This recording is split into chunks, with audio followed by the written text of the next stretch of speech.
చూస్తున్నాం మనం. పక్కన ఒక సైరన్ మోగుతుంది.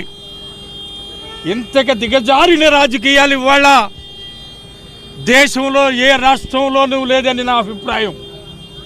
ఎందుకంటే మీరు భయభ్రాంతులను చేస్తానో, మసిబూసి మారేడికాయ చేస్తానో వెనక్కి వెళ్ళము. వెనక్కి వెళ్ళే సమస్య లేదు.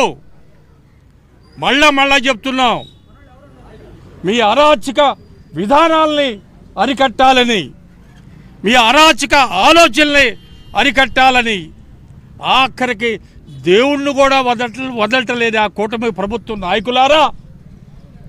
ఒకడు సనాతన ధర్మం అంటారు.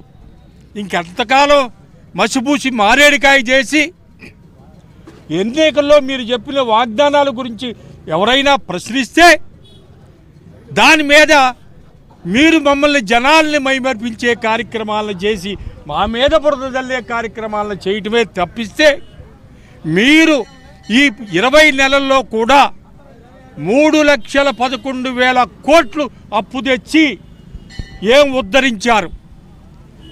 దగ్గర 6 నెలల నుంచి మిమ్మల్ని అడుగుతున్నాం, ఒక శ్వేతపత్రాన్ని విడుదల చేయండి నాయనా అని. ఎక్కడ చేస్తున్నారు మీరు? అరాచక పాలన చేస్తున్నారు. ఈ కూటమి ప్రభుత్వం భయభ్రాంతులను చేసి లేనిపోని అభియోగాల్ని మా పార్టీ వాళ్ళ మీద మోపి ఆఖరికి